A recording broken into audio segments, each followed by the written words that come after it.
Hi everybody, thank you so much for joining us for today's session. I'm Zoe and I'm part of the team here at Crowdfunder. Hopefully by the end of today's webinar, you'll have a good understanding of crowdfunding for your sports clubs, including the added benefits to running a crowdfunding campaign. We're also going to be looking at the extra funding opportunities available throughout the UK. I've been joined as well by Rebecca Anderson, who will be hopefully popping up in our live room shortly from Sport England, and she'll be talking about both funds that are available from themselves. This session, we also have been joined by my crowdfunding colleague, Jason, from our partners team. He's introduced himself into the chat box there. So he'll be on hand to answer any of your questions that are coming into the chat, and also to talk a little bit in more detail about how sports clubs, crowdfund so successfully. And we've seen over recent years that it really is a successful way to raise money for sports clubs specifically. We're also lucky to be joined today by Richard Joyce from the Black Prince Trust, who'll be telling us all about their recent successful crowdfunding campaign and sharing some hints and tips with you all today. At the end, you'll be sent a link to our Learn platform, which will show you how to crowdfund and giving you all of the tools that you'll need to run a successful campaign. With step-by-step guides and training, you'll be able to get planning, creating and running your successful crowdfunding campaign. Before we do get started, there's just a few quick housekeeping points to go through. We have allowed 60 minutes for this session. That does include time for a Q&A at the end. So please do make use of the chat box, which you should find on the right hand of your screen. I've seen a few of you introducing yourselves already, which is great. So let us know who you are, whereabouts in the country you're coming from today, maybe what club you're affiliated with as well, and then also pop any questions in there, and we will answer as many of those as we can throughout the session. This is a live session. However, the whole webinar is being recorded as well. So you will receive a link to the replay so you can watch that back in your own time. We'll send this out as part of a follow-up email, and we'll make sure we include any of the links to resources and guides that we've mentioned so that you can look at those in your own time as well. If you have any issues with your internet connection, you can click the refresh button, which you should see up by your browser bar on your device. And that, if you click that, you should come straight back into the live room. Finally, if you're sitting there wondering if anyone else can see you, they can't. Okay, so you're not going to feature in the recording. We can't see you. You won't be able to see each other. So you can sit there and have your cup of tea and really absorb all of the great content that we have for today. We do have a really jam-packed session, so let's get started. She says, let's go through some of these slides. Okay, so for some of you here today, you may have a good idea of crowdfunding. You may have even crowdfunded before, but I'd really like to get a good sense of what brings you all here today before we kind of dive deep into the slide presentations. I'm just going to put a quick poll into the chat box. If you wouldn't mind answering that one for me and just letting me know what was your main reason for attending today's session.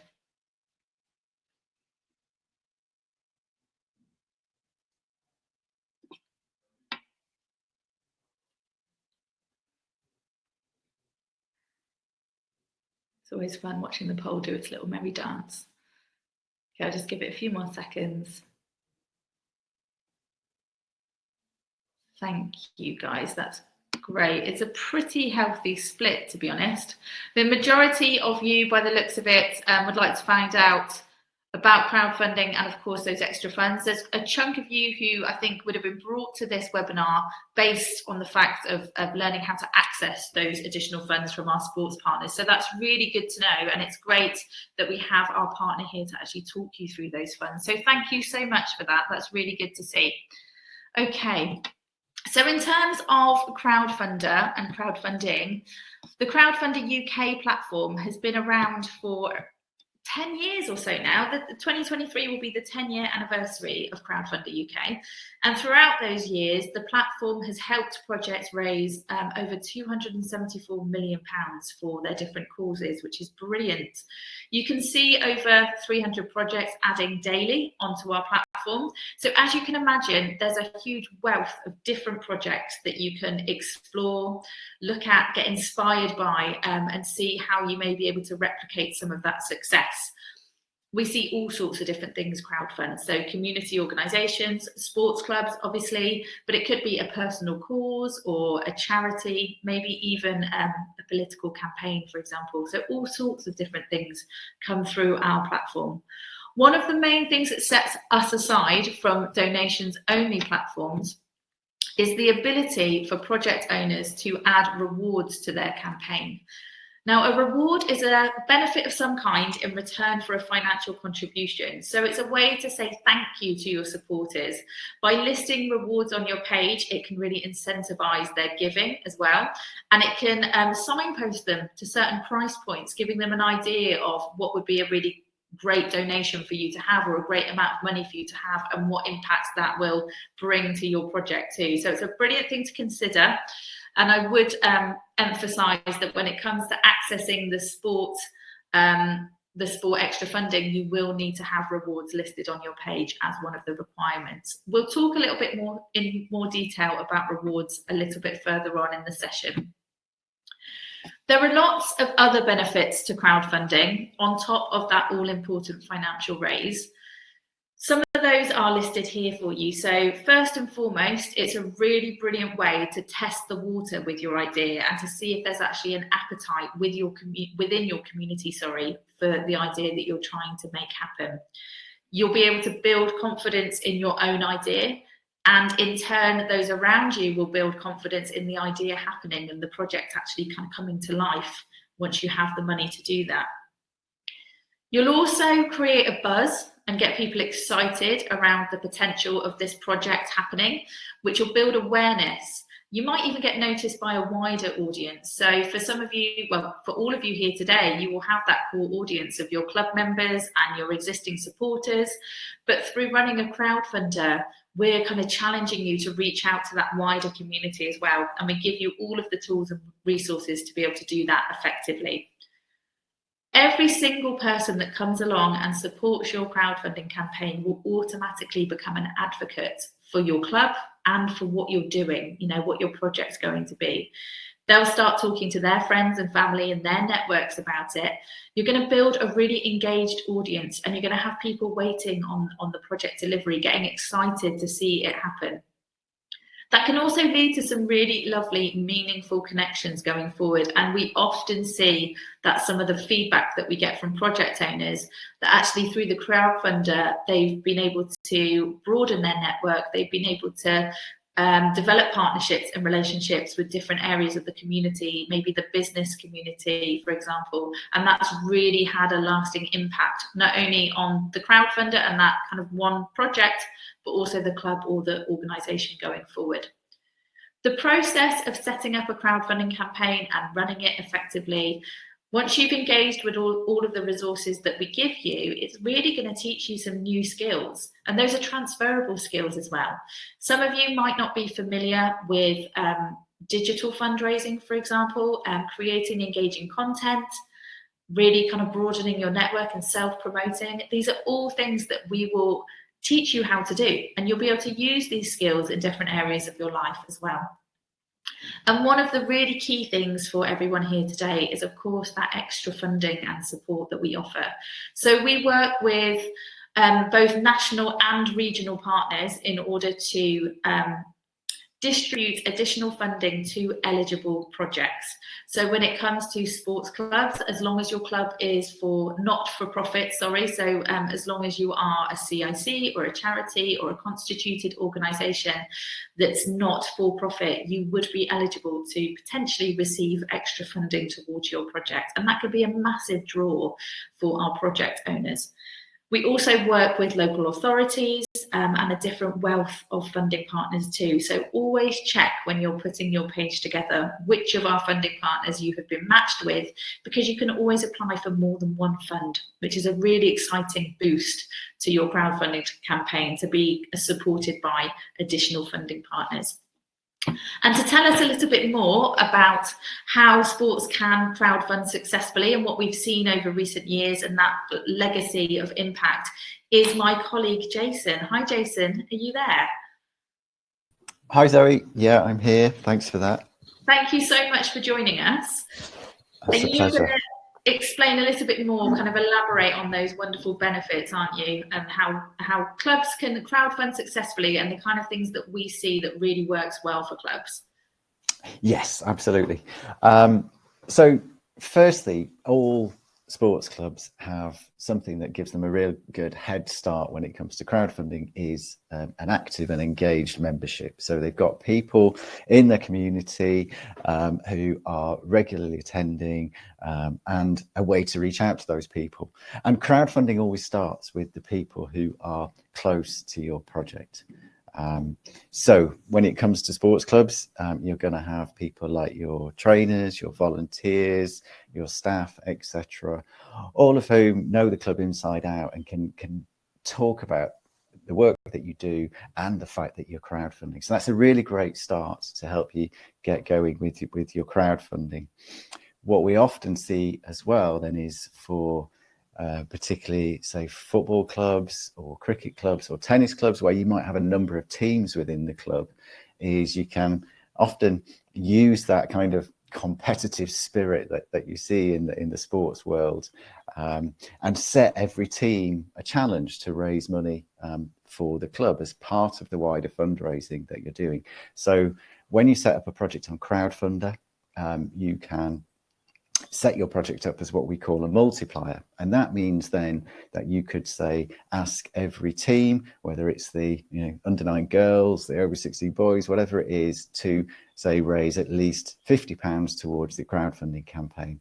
And they could do it through a sponsored event, through car washes, any activity. Leave it up to them to decide what they want to do to help raise money towards the target. So that's a really great start for any sports club. Think about what you can do within your teams.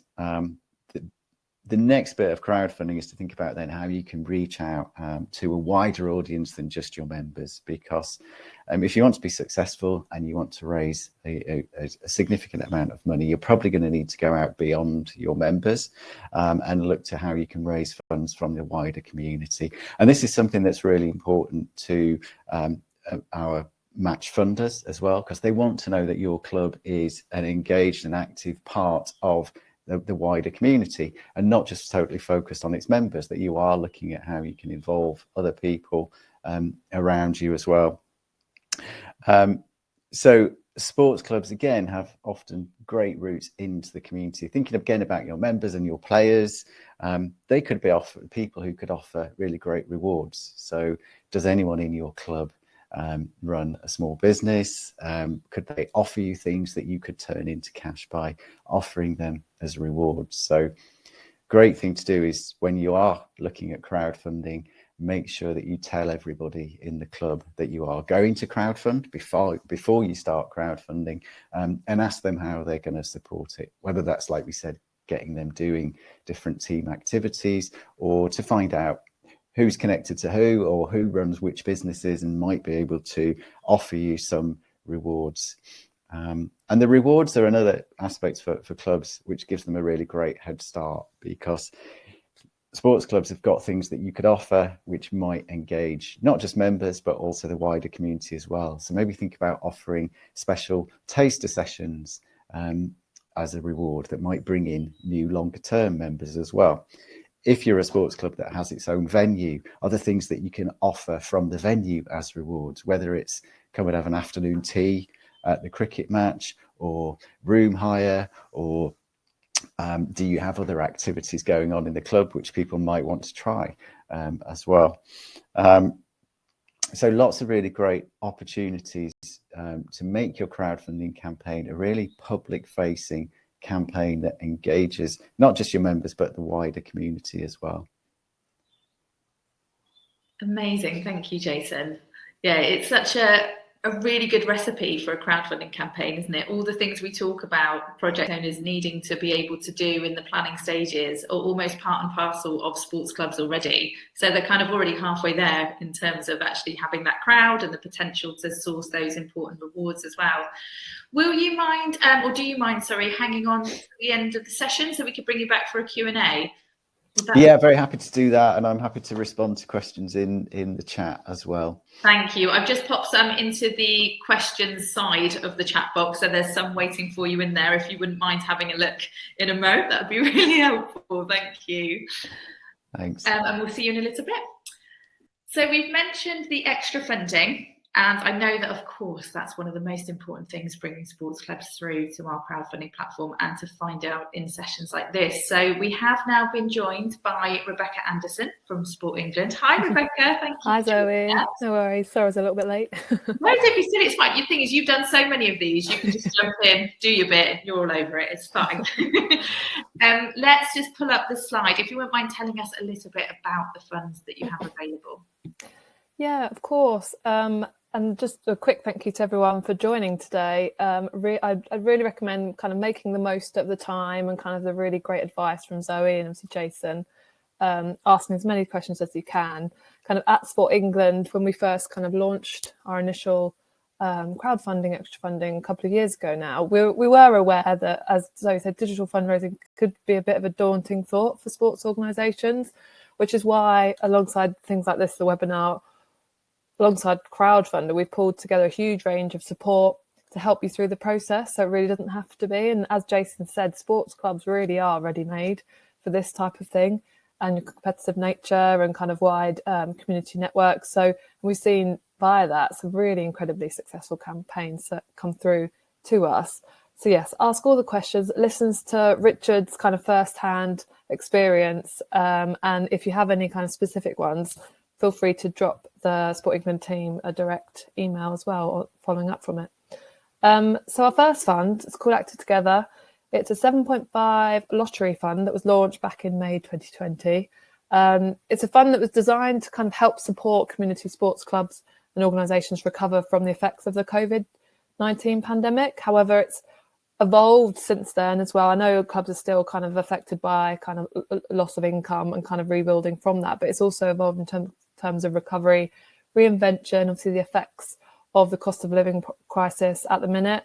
So it's focusing mainly on kind of essential maintenance works that would have normally been covered by that income that you're now kind of dipping into, running a new activity to meet demand that's come out of that, kind of unforeseen events continuing to impact your kind of finances, fire, theft, vandalism, adverse weather, and as I touched on, the emerging energy crisis, which I know a lot of kind of organisations are struggling with at the minute. This fund's been incredibly successful to date. We've supported a huge amount of successful campaigns so far, ranging from kind of petanque to football, cricket, and so it isn't necessarily a particular thing of a specific campaign does well. It could be a really low level campaign to kind of £70,000+ for a new clubhouse. So yeah, I thoroughly look at both of our kind of home pages for a few kind of go-to examples, or they've got a good representation of the range of campaigns we have in at the minute. And then we have Place and Spaces, which is a total budget of 7 million of lottery funding. This is a capital fund, so it's aimed at, again, community sport, physical activity groups that are looking to kind of create, redevelop their sports facility for the benefit of that wider community. So a key focus of that fund was Commonwealth Games that happened in Birmingham last summer, and we really wanted to celebrate that. And we kind of were looking for campaigns that can unite their communities as part of that.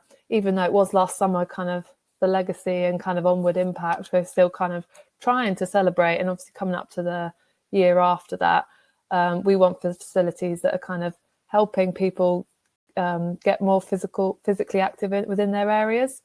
So yeah, have a look at both of them. Any questions, whether you think kind of one's better suited to the other, feel free to drop us a note. But a lot of the information's on both the home pages. And yeah, listen to Zoe's advice and listen to the Q&A. We've got a whole range of wraparound support and resources to help you kind of run a successful campaign, wherever you are, because ultimately we've created that to kind of benefit you and help you excel. So I hope you enjoy the rest of the session. I'll hand back to Zoe and the team to discuss things in a little more detail, and I'll be back at the end, I think. Thank you so much, Rebecca. And yeah, we'll see you towards the end of the session. So if people have any questions for Rebecca or about the fund specifically, I've seen a few coming in. Please just keep popping them into the chat box and we'll make sure we get through all of those with Rebecca towards the end of the session. I just wanted to highlight as well, for those of you that may be in other areas of the UK, so we're also working with Sport Wales. We have a Place for Sport fund with these guys. Again, it's 50% towards your target and up to £15,000 in total per project. This fund is aimed at supporting clubs, community organisations that are looking to enhance and redevelop sports facilities for the benefit of the whole community. So if you are in Wales, this is definitely one to take a look at. And again, in Northern Ireland, we have the Project Reboot Activate, which is up to £5,000 and up to a potential 60% of funding towards your target, but that is based on the areas of multiple deprivation. So it will be based upon whereabouts you are in Northern Ireland as to whether it's a 50% or 60% towards your target. Just want to briefly look at the mechanics of how the extra funding will actually kind of land on your page, if you like, and how you can go about securing that money. So in the first instance, and we'll talk about that in a moment, you're going to put in an application for one of these funds, one of the sports fund. We're going to concentrate on Sport England for a moment. So we're going to map out the ideal scenario. So you've come along to Crowdfunder UK, you've signed up through our sports area of our platform, and you're going to start creating your project page. When you're really happy with how that page looks and you're confident that you would be ready to go live in the next couple of days, you know, you're so confident with it, you know it's engaging, you've got a lovely selection of rewards, you're going to put in an application to Sport England for one of their two funds. You do need to choose either Active Together or Places and Spaces, depending on what you're raising the money towards, whether you're hoping to cover a capital cost or capital expenditure, or whether you're looking to have that Active Together fund where it's more of a kind of a delivery and also making sure that your club can navigate the kind of financial issues that might have been arising over the last couple of years. Once you've put in that application, you will very quickly have a response from Sport England. They are so proactive at responding to our applications. It's really, really great. Once you have an approval, you would then go live when you feel happy with your project page. You would need to reach out to your crowd and raise 25% of your initial target from a required amount of supporters. And you can see in this table at the bottom, depending on what your initial target is, there is a different required supporters number. So for example, if you needed to raise £10,000 for your club, you'd be looking to have at least 50 individual people supporting your campaign in order to unlock that extra funding pledge. Once you've hit this first milestone, so you've raised 25% of your target from at least your required supporter numbers. Just to clarify, when we talk about unique supporters or individual supporters, we mean people that have different banking footprints and different email addresses. So try and make sure you're reaching out to lots of different members of your core network in the first instance, so that you have got lots of individual pledges coming through. As I say, once you've hit that first milestone, you will then see the pledge from Sport England land on your page, and that could be up to 50% of your target. Once that pledge has landed on your page, Sport England will be listed as a supporter, and you'll also see it go into your target raise on your page. So all of a sudden, you'll leap from 25% raised up to potentially 75% raised towards your target. That's a huge boost And Sport England are really keen for you to use that as a catalyst to then actually bring in more donations from your supporters to help you reach your goal. So you'll need to go back out, keep up that momentum and keep that promotion going so you can raise that shortfall of 25% or so from your community to get you to 100% of your target.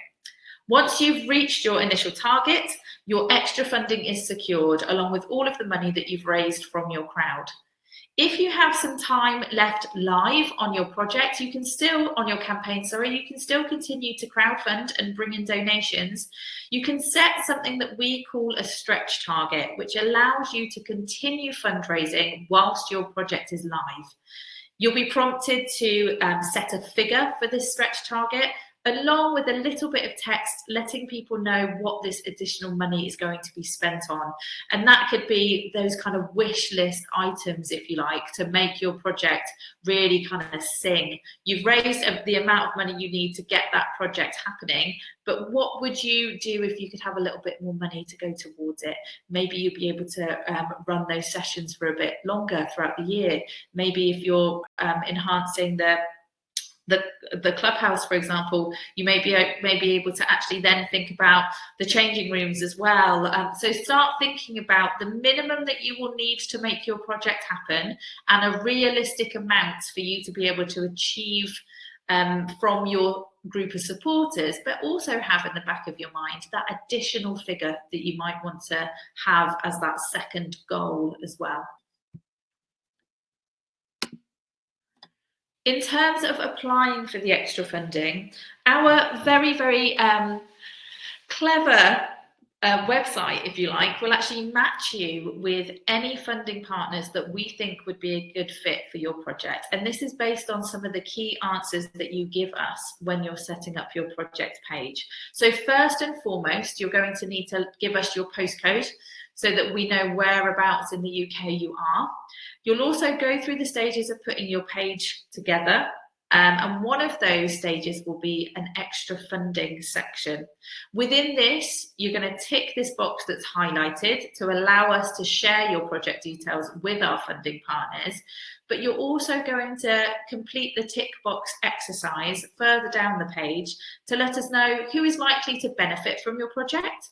So that the areas of the community that you're going to be working with that are going to benefit from what you're doing. You're also going to let us know some potential outcomes as well. So that will be always for you guys, that's going to be increasing physical fitness. However, think broadly as well. And we all know how important being physically active is for our mental health, for example. So you're going to improve mental health as well and well-being. You also might be working with different areas of the community, and you might be thinking about creating some accessible parts of your project delivery. So then you might be looking at working with people who could be vulnerable members of the community. So you might be tackling vulnerability and isolation. There are lots of different things that are almost a ripple effect that come from taking part in team sports or sports and being part of that kind of social and a connected network that practicing sports and being part of a team can bring. So do think broadly about the types of potential outcomes and that ongoing impact that your project might have. Off the back of that, you will be matched with our funding partners both nationally and regionally. And as I mentioned right at the beginning of the session, you can choose more than one funding partner to put in an application with. You can see here that this particular project has been matched with our East Sussex Building Stronger Communities Fund, and this might sit really nicely with some of your sports projects. Our funding partners are really happy to support together different projects. It's a really lovely thing to be able to support and fund projects that are being supported by additional funds as well, and it's that collaborative and community kind of feel, which is really important to us here at Crowdfunder, and it kind of cements the whole idea of crowdfunding, is that collaboration, bringing people together, accessing all of those wonderful extra funds that are available. So please be mindful that you can choose more than one. Don't pigeonhole yourself to just a potential fund.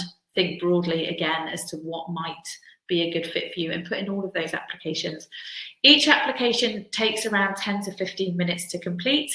It's a very, very simple process, lots of multiple choice questions and a small little section with a word count to let our funding partners know about your organisation and what you're doing. The majority of our funding partners, like Sport England, will actually find more detail about who you are and what you're doing on your project page. So your project page really needs to be where you're going to highlight and show us who you are and what you're doing and why this crowdfunder is so important. And of course, that community impact that you have as well. Because we know what is important to our readers and your potential supporters, when it comes to crowdfunding for sports, we've actually created a template for you to use to make your life very, very simple and easy for you to take part in crowdfunding. So when you sign up to Crowdfunder UK, you'll be prompted to set up your page in a format that we know works really well and is really engaging for your potential audience. We want to see nice, big, bold headers with concise paragraphs of text. If you have lots of detail about your club held elsewhere, maybe a club website, for example, you can pop a link into your page so that people can actually go click on that and be taken away to the website to find out more details about the club itself.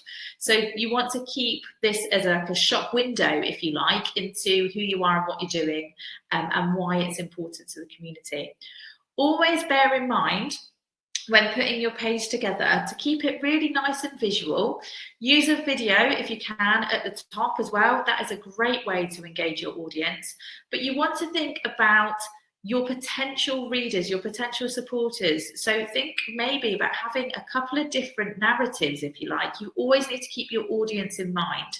And your audience is going to be your club members and those that already use the club, practice the sport, are your existing supporters, know all about the club and what amazing work you do. But there's also that wider section of the community that might not have that pre-existing relationship with you. So keep them in mind also when you're creating this page, and see if you can talk to both of those audiences in the way that you're telling us your story. This is a really great example of a very clear, engaging project page. So they have got a short little video on there. It's about 1 to 2 minutes long. Within that video, you need to let us know who you are as a club or an organisation, why you're crowdfunding, what you're crowdfunding for, and how people can help you raise the money. So that might be sharing the project, donating, claiming a reward, for example. The most successful videos are not highly produced. The majority of them are shot on, a camera or by somebody who hasn't got a huge amount of videography skills, but they have personality. They've been filmed on location at the club. They're involving team members or those that are going to benefit from the project in the long run, and they're showing the club's personality to your potential supporters. People will get behind you and the club as much as they will do the overall idea. So always try and keep personality in everything that you're doing. So you want that engaging, shareable video. Make sure that you're including links to your social media as well, because that's going to really help build your online network so people can travel straight through to your social media platforms and see what you've been up to. We give you the ability to update your crowd as well. So again, something we always recommend is using your crowdfunding page to actually update those that are already following you, already supporting you. It will show on your page and it will automatically be sent out to your supporters. So it's a really brilliant tool to keep your supporters along for the journey. And as I mentioned a moment ago, it really does keep that kind of community spirit, if you like, of having everybody involved with the crowdfunding campaign, and everybody is part of this with you and along for the journey with you too. Make sure that you've got subheadings and headings to break up the text. Again, it really draws the reader's eye down the page. It's a lot more engaging to kind of have big bodies of text broken up with headers and with images. And make sure you're picking out any key keywords, key sections of text with bold as well. You might want to consider using kind of hyperlinks, as I mentioned, to navigate people away from the page to go and find things out elsewhere. You also want to make sure that you've got a really lovely selection of rewards, and we'll look at those kind of things that you can offer shortly. I mentioned having a realistic target. that's probably one of the hardest things for clubs to decide on, and it's definitely something that's worth having a lot of planning behind, is you do really want to think about the minimum you're going to need to make this project happen, and that could be quite a set in stone amount, especially if it comes to something like a refurb or a new piece of equipment. You kind of know how much that's going to cost potentially. I would say when you're setting your target, always bear in mind any of those additional costs that you might be subject to for running your crowdfunder. So you won't be subject to platform fees if you're a not-for-profit sports club. Platform fees are things that cover kind of access to the website, utilising all of our resources, and obviously us hosting your page as well. However, every single project is eligible and subject to transaction fees. So each of those transactions that are made to your page will have a small transaction fee attached to them. And those transaction fees will be deducted at the close of your successful crowdfunder, and you will receive your payout minus any fees. You might have some costs associated with delivering some of those rewards, for example. You might be getting coaches on board to deliver those taster sessions that Jason mentioned, and you might have to maybe pay those coaches for their time, for example. So try and absorb those costs in potentially the reward itself. Alternatively, you can also absorb some of those fees within the target. So think about the minimum you need to raise, but maybe add on 5 or 7% or so, just to absorb those fees at the close of the crowdfunding campaign, and then you come away with what you were hoping to raise to make your project happen, and not, that minus the fees, which I don't want to get caught out by any unplanned overheads or anything like that. So maybe just add a little bit on. You can see at the top here just that concise project aim. So you can have it's got a little word count, so you need to be quite clever with how you're wording this section, but it's a really good snapshot into what people can expect from your crowdfunding campaign, and then also a nice clear heading as well, so the title of your project. If you can create a page similar to what we've just looked at, and also have a really nice varied selection of rewards before putting in any applications for our sports funds, you will be in a really solid place to get an approval. If Sport England, for example, really like your project idea, think your page has got great potential, but it's not quite there yet for what they would like to approve, they will send through an improvement guide to you with lots of advice on how to make those amendments to the page, elevate it and enhance it, so that you can then ask for a re-review and actually potentially be supported by them. So don't worry too much if you've put in an application and it comes back as declined. If you've had an improvement guide through, Sport England are on hand to help support you, as are we, to make sure that you can add those additional things in order to get you approved. So by putting in the application nice and early, it just opens up those conversations with Sport England to be able to see if it's actually a project idea that they would like to support, and how we can get you that approval going forward. This is just a little snapshot of some of the wild and wonderful rewards that we've had coming through on various sports projects over the years. So Jason did mention about those 2 different types of rewards that we really like to see, both ones that are focused on the club itself and having things that will appeal to your existing club members. So that might be things like membership going forward, or a discount at the club bar, or a match ball, or things like that. But then you'll also really want to offer things to that wider community too. And that's where you can really get in touch with your core network, but also go and speak to the business community, speak to those within your network, to be able to see if they might be able to gift you a reward. So you can see here we've got things like a fish and chip voucher, or this one, which is amazing, which is Bunny boarding. I didn't know that Bunny hotels existed, but they do, and somebody has gifted a week-long stay at a Bunny boarding hotel for somebody's rabbit, which is wonderful. But we see things like MOTs and accounting services and discounts at hairdressers and cafes often crop up on sports projects, because everybody's still getting their hair cut. I know we're living through a cost of living crisis, but there are still services that people are using and buying that are of use to your potential supporters. You know, everybody will need to MOT their car at some point.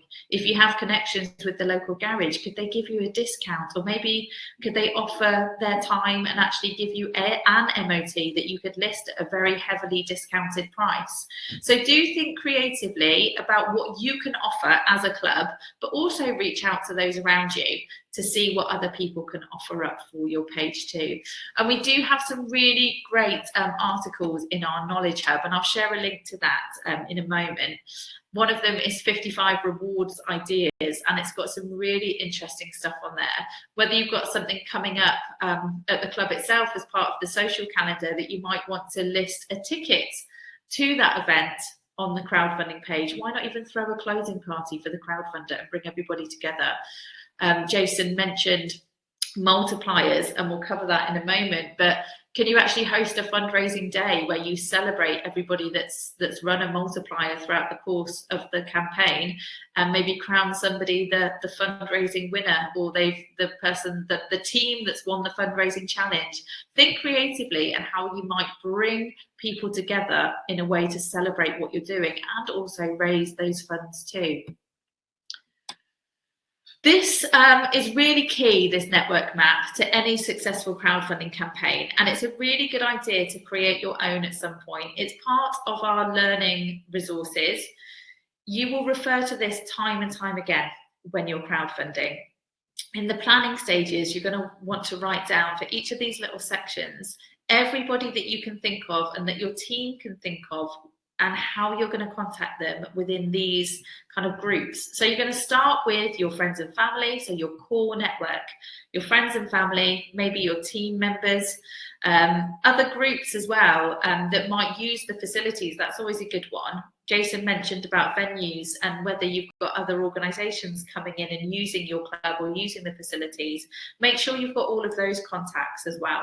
Existing club members, sponsors, existing business sponsors, or maybe even suppliers. You know, if you've got a clubhouse, you offer food or drink, work with your suppliers as well and get contact names for all of those. Beyond that, you've got social media, so Facebook.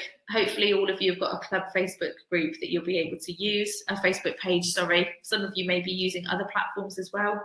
But then you've got your local community, so there may even be community events cropping up in the not so distant future that you can put yourselves at the front of and get involved with. So make sure you know who to speak to in the community, any people that are influential, that has got a slightly large network that you can tap into. Local schools are a really good one for sports clubs, especially if you have a youth team. You've probably got members from the local schools. They can be a really good one for getting involved with fundraisers, for example. So make sure you're reaching out to the local schools ahead of running your campaign too. And then finally, press and blogs, and that comes a bit later, but you might want to speak to local radio stations or newspapers about your upcoming crowdfunder, and then go back out to them when you're kind of almost at your goal, or maybe when that Sport England money has landed on your page, to give a big shout out to the wider community. But once you've got this list, you should have a really comprehensive network, and think about all of those different areas and who you might be able to speak to about providing some of those rewards for your page. Or maybe within that network, there's somebody who's got a really great social media reach that you can reach out to and see if they can be on hand to kind of push your crowdfunder out to a wider audience. Utilize people's skill sets, make them feel involved in the whole process, because the most successful crowdfunders are the ones where the community have felt part of the campaign and are getting on board with what you're doing. And as sports clubs, you have that at your fingertips. So you just need to kind of know how to tap into that and kind of utilize it to make sure that it's a really big kind of team effort to get you to the total that you're trying to fundraise.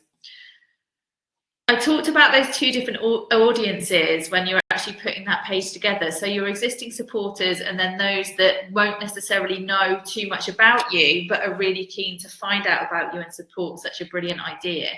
When it comes to people supporting your crowdfunder as well, there's definitely kind of two camps. There's people that already know you, know the club, maybe even use the club, that really believe in your idea. and it's probably going to benefit them directly. But then there's going to be groups of the community that won't necessarily see a direct benefit from your idea. They know it's a great and a lovely idea, but actually there's a reward on your page that is really appealing to them.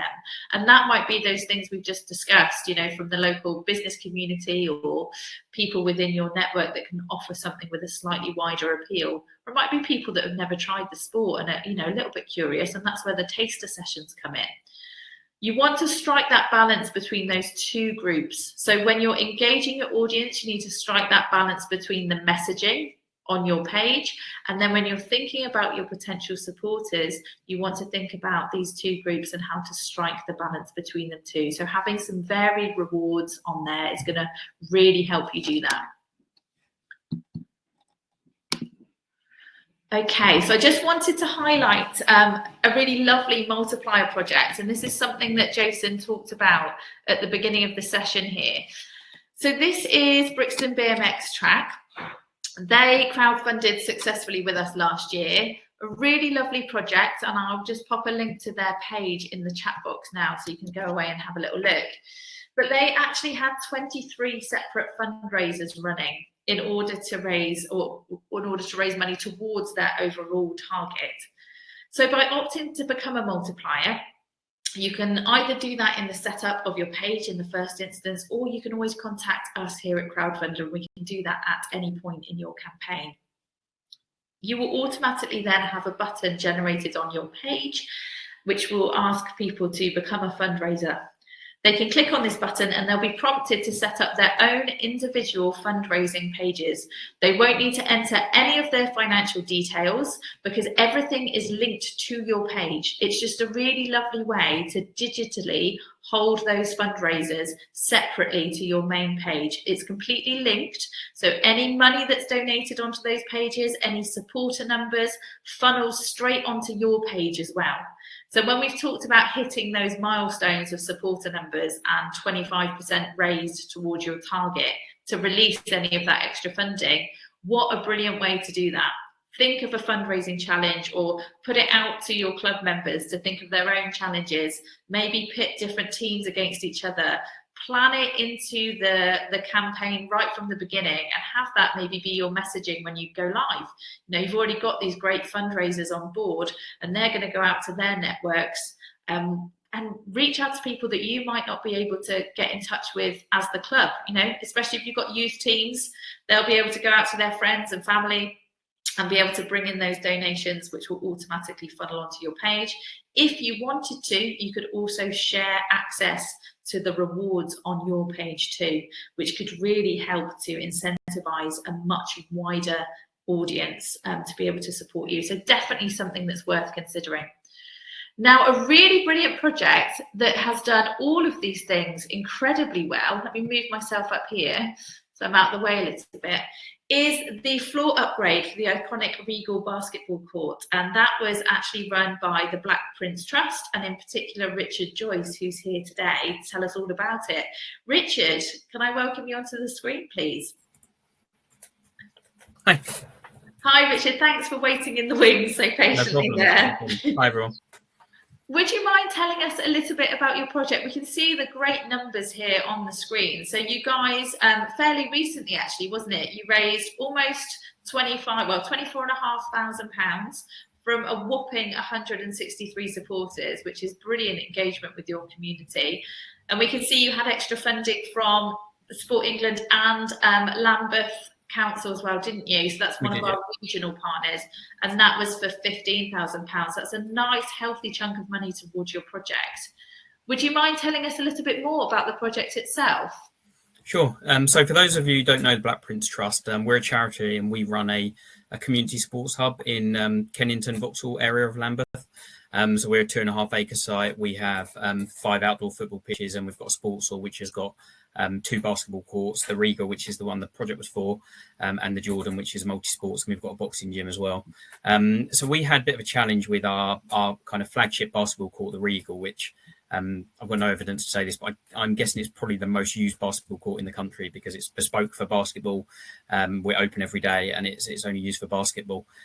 So we had a really nice quality floor, but the problem we had was We had a sprung flooring system, which meant there was, hundreds of small springs under the floor that had basically was broken beyond repair. Without going into the details, it's all to do with kind of the environmental factors and humidity and things like that. So which meant that the floor kept moving, which meant the springs kept falling over, which meant we didn't have the kind of tightness we needed under the floor, and we kept getting dead spots. So we needed to address that. Now, it wasn't really a very easy thing to fund, because with sort of capital expenditure, a lot of people fund new projects, and we've done quite well with that in other areas.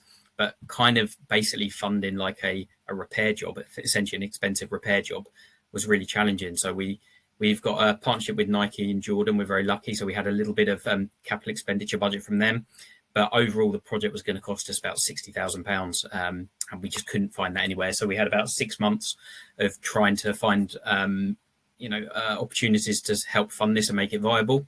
And we didn't really get anywhere. And then I was at a street games event that we hosted, actually, and they mentioned the Sport England Places and is it Places and Spaces it's called, Zoe? Yes. The Places and Spaces crowdfund and match fund. So I sort of looked into it more, and the more we looked into it, the more we thought it could really work. So we decided to go for it and start up the project. I was going to ask why you decided to crowdfund, but I think that was pretty much the main draw, wasn't it, to kind of come over and access the potential additional funds? Yeah, the match funding was a really big one for us, but part of it as well was just kind of because of where we're based and the way we work, because we have loads of partners on site. We have loads of basketball partners who deliver every week. It seemed like quite a good fit for us because we've got a really big community. We've got a big community on site of people who use our site regularly, but we've also got a big basketball community as well. So it kind of felt like something that fitted well with us, because we had a lot of people who we knew really cared, and we had a lot of people who we knew would benefit from the court and would get behind it. So it kind of felt like it was quite a good match for us as well in that regard. Yeah, amazing. And I think for a lot of sports clubs as well would probably share a similar thought. They're very much embedded within a community, a sporting community, and also kind of, a geographical community too. Yeah, I think if you take everyone who uses your club and then their friends and their family and that sort of thing, if you've got 100 people who can all potentially donate and speak to friends and family and say, this place matters to me, can you help? Then, the network is pretty big, which I think is, as I say, is why it's quite good for sports clubs. Amazing, thank you. And would you say that you found anything difficult or particularly rewarding?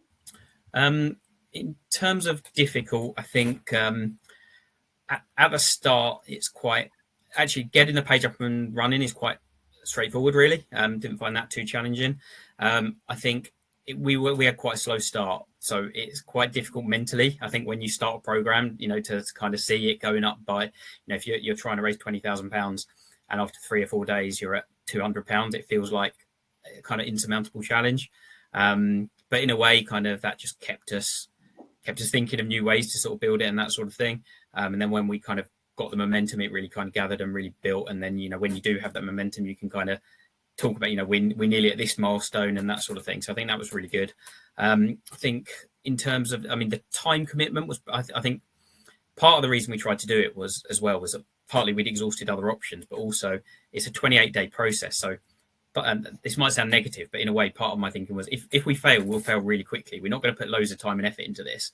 We'll go for it in 28 days. And if it doesn't work in a month's time, we'll keep looking at other options. So I kind of thought it'd be quite a small time commitment. It was a bit bigger than I thought, partly just because you do get a bit obsessed with it. You do kind of get really into it. And it did sort of take over my life and most of the teams as well for about a month, because we were always just trying to get to that next level and trying to push things and things like that. Probably the biggest challenge was just kind of understanding, like, rewards was probably the biggest success, but also just kind of understanding how it all worked. So we had some things where we had some clothing donated and we had different sizes, and just trying to work out how to do that. And with the rewards, kind of once something's there, if you've got 10 things and one sells, you can't edit it. So we had a few issues like that where we'd kind of not quite got that right. So I would say probably try and understand how the rewards bit works to get it right. Amazing, thank you. And I think it can be quite, what's the word I'm looking for? I think it can be almost a bit of a shock, just how invested you get, how much you live and breathe it for that kind of 4 or 5 week period. But it is also why we do recommend that projects only run for a short time, because it's quite a lot of energy and quite a lot of work for a project owner, but also as a supporter, you don't want them to get tired of the message either, so a short kind of sharp injection of fundraising when it comes to running a crowdfunding campaign is definitely the most kind of successful way and the way to keep up that engagement as well, which you guys did. Like you say, you got that momentum, albeit a little bit later than the launch, but that's fine. But once you had that momentum, then you kind of ran with it, didn't you? And you really saw the proof of and you can use those milestones, the financial milestones, the time milestones we're halfway through, and that sort of thing. So we often talk about those added benefits to crowdfunding. Have you seen any of that throughout the course of your campaign, or since you've closed the crowdfunder? Yeah, definitely. Some things that we did, obviously, like the rewards was a huge thing for us. So we're, as I mentioned, we're very fortunate. We have this great partnership with Nike and Jordan, and the timing worked well for us because we'd just done a huge weekend event with them, and they had loads of merchandise for giveaways that they just left with us, and we were able to use that for the crowdfunder, that was what really got us going. But then, it certainly energized like some of our partners. So we've got a private members gym on site, and they basically kind of ran a store of our rewards for their supporters one day. So they really, a lot of our partners kind of got behind us. So they promoted stuff, and then we literally had a physical store, but rather than pay money, we would give them the QR code and they'd scan and they'd pay for the reward on the website and things like that. I was new in post as CEO at Black Prince Trust last June. So I didn't know, the kind of local businesses and that sort of thing. I literally spent about a day walking around. I spent a day walking around all the different pubs, which I know doesn't sound very professional, but I went around pubs, sandwich shops, coffee shops, tea houses, and things like that, and just talked to them about a program. And it was actually really gratifying how much most of them, in fact, all of them, just got behind it without question asked. Some of them knew us, some of them didn't, but they, when we kind of talked about what it was, they were like, "We want to support the community. That's really great," and gave us some really generous donations and things like that. So I think things like that, food and drink, are really good rewards.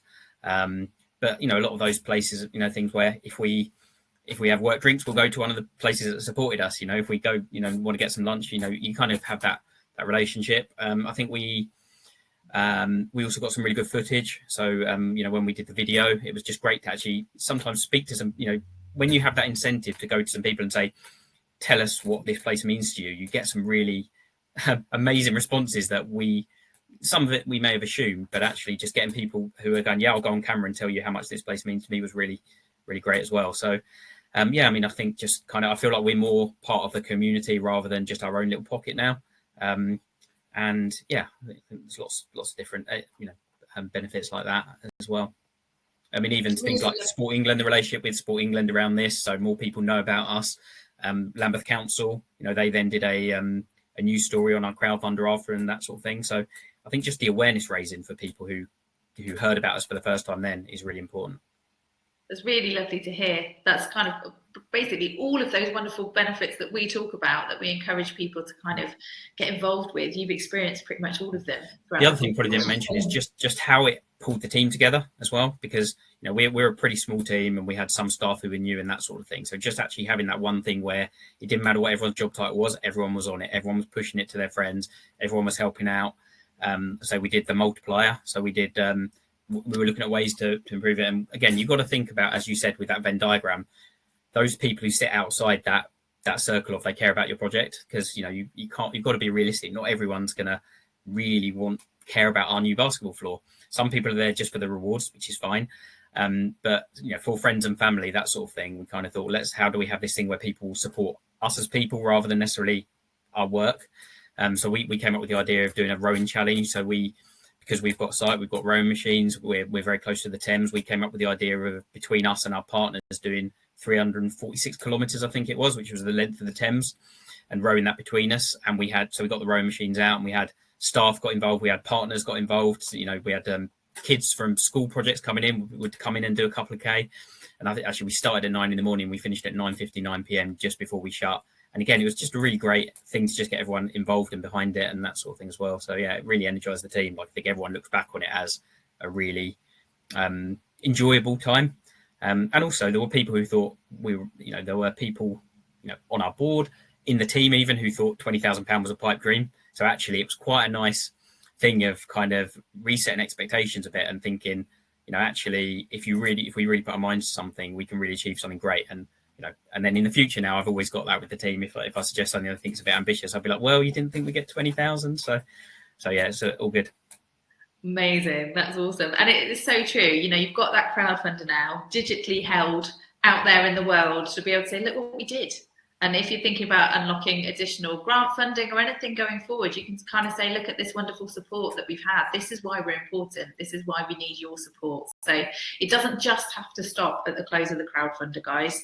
You know, you've got that crowdfunding page there to be able to utilize for future promotion or unlocking additional funding and things going forward. So do you have any kind of golden piece of advice that you might give to people that are here today thinking about crowdfunding? Yeah, I mean, first of all, I would say just don't be daunted by it. Don't be daunted by the big figures. I would say with some of the things you've already touched upon with the video, just be really authentic. You know, we had loads of comments about how much people really liked our video because we just had people who really cared just sitting in front of a camera saying what it means to them, which I think was really important. We weren't that bothered about, you know, it was all done on mobile phones. It was all edited by an amateur. We didn't put money into it. We just did it quickly and it was really good. I think outside the box as well. I think you do kind of get into this zone of thinking, almost like no idea is too stupid for this. Like, you know, anything we can ask, people can, you because you've got that 28-day time scale, I think you really do get in that zone of thinking, well, we'll try it, and if it doesn't work, we'll move on. And you always, so I'd say always think, don't just let it drift. Always think of ideas, always think of what you can do. So, you know, with our rewards, we did, I don't know if you covered this, but on the page, there's like a featured reward. So we would change that, and then we'd do social media posts and, you know, kind of get your half price pair of Jordans is our featured reward today, and, you know, kind of things like that. So always be moving, always be thinking of new ideas. Just ask anyone, anything, you know, as I say, anything that seems unrelated, just ask. So we, I mean, small things like, so I know from my time working in cricket, I know some people who run Wisden Cricket Monthly. So I asked them if they could provide any rewards, and they did some digital subscriptions. But without me even asking, they then pitched it on their podcast at the end of the week and said, right, get behind this. It's in a local community. Some of them come and play football here, so they knew the place. So they sort of, without me asking, did that. There's another, I'm a Spurs fan, unfortunately, and there's a Spurs podcast I listen to, and I contacted them and said, you know, they do some ads sometimes. And I said, look, can we just pitch it? So they had me on. I did a voice note and sent it to them. They put it on there. A few days later, I had an email from someone who listened to the podcast who used to play basketball here, and he ran a successful business and donated £1,500. So little things like that, you just think, don't, you know, I kind of thought probably it's at the end, most people will switch off, but one person listened to it and thought, oh, I know that place, that's great, they need my help, I'm in a position to do it. The business donated £1,500. So I think things like that, again, just always keep thinking new ideas. We did like an e-signature as well. We did a big kind of graphic at the bottom of our emails that went out and things like that. And, you know, the updates as well, I think are really important because, you know, just kind of push, because that goes out to people who've donated. So do that, kind of saying, you know, if you can tell family and friends, we've still got rewards, and just kind of keep pushing. As I say, we just got so much great stuff that we could just keep pushing. We still have rewards around at the end. I think we discounted some rewards that weren't selling as well and things like that. Because, you know, it would almost feel a bit embarrassing if someone donates an award and it doesn't sell, which meant I ended up buying a couple at the end and that sort of thing. But yeah, I think it's a really great experience. Like, you know, we absolutely love doing it. And I would just say, as I say, going back to that very first thing I said, if you fail, you're going to fail quickly. So it's kind of, don't be daunted by it, just go for it. Amazing. Thank you. Thanks, Richard. Such an inspiring story as well. It's a great project. And you did so well with all of the things that you were reactive to and the way that you ran the whole campaign. So I did put a link to your page into the chat box, and we'll include it in that follow-up email so everyone can go and have a look at the page. Maybe click through to your social media platforms as well and see that wonderful promotion you were doing. I did mention in the chat box that we are running over a little bit, but we would love to be able to answer as many of your questions as possible. So I'll just fire through these next slides quickly. If you wouldn't mind hanging on, Richard, just for a moment for the Q&A. I'll just bring these slides back up for a mo. Thank you, everybody. I know a few of you have had to shoot off to different meetings, understandably, but thank you for those of you that are hanging on there with us. So we do have a huge wealth of support to help you to get approval from these extra funding partners and also set up those successful campaigns. So we have webinars such as this that happen monthly. We also have weekly drop-in sessions. So they're hosted on Zoom. You can come along and ask us any questions to do with your crowdfunding campaign or any of the extra funding that we have available. There's the online learning and guides that we also have too. Our knowledge hub, which I've mentioned, which is full of really incredible guides and resources for every single stage of your crowdfunding campaign. It's got articles such as how to nail your project video, for example, or how to tell your story. So if you're wondering how best to do those things, take a look in the Knowledge Hub. You'll have tailored email advice specifically for crowdfunding for sports once you enter our crowdfunding platform. We've got a great customer support team based down here at our head office in Newquay in Cornwall. However, it is a small but very dedicated team. I would always say check out our help centre first. Our help centre is full of brilliant FAQs and guides, troubleshooting guides for any questions that you have or any hurdles that you might come up against putting your page together, or for any stage of your crowdfunder. If you can't find the answers there, then please do contact our customer support team. And then we have a live project dashboard as well, and you can manage every aspect of your crowdfunding campaign via this dashboard. You'll also be able to look at an overview of how your crowdfunding campaign is going, the analytics to see what you're trending towards raising based on the activity so far. So a really useful tool to remain engaged with and to then be able to react to what's happening with your campaign, just like Richard did with his, discounting rewards, adding rewards, how has your promotion landed, and how has that brought different donations to the page. So a really good thing to engage with when running your campaign. This is just a snapshot of our Learn platform for sports. We have some online learning guides that you can work your way through. We have one specifically designed for crowdfunding for sport. So it will walk you through how best to plan, create and run a successful crowdfunding for sports campaign. So definitely make use of that, and we'll make sure we pop the link in the follow-up email too. Okay. Now we have a little bit time left. I know we've run over the hour, but thank you so much for sticking with us. We're going to go through as many of these questions as we can. If I could invite back onto the screen, Richard, Jason and Rebecca, please. Hi, Rebecca, Jason. Hi, Richard, thank you for sticking around in the wings. I can see, Jason, you put lots of answers already into the chat box, which is fabulous. I've got a few that we've got in the Q&A section. I don't know how many of these you've managed to get through, Jason. If you probably know more than me, ones that are left unanswered, if you don't mind firing out any of those, or have you managed to answer them all? I think I've done most of them. There's one just come in about a club having burnt down.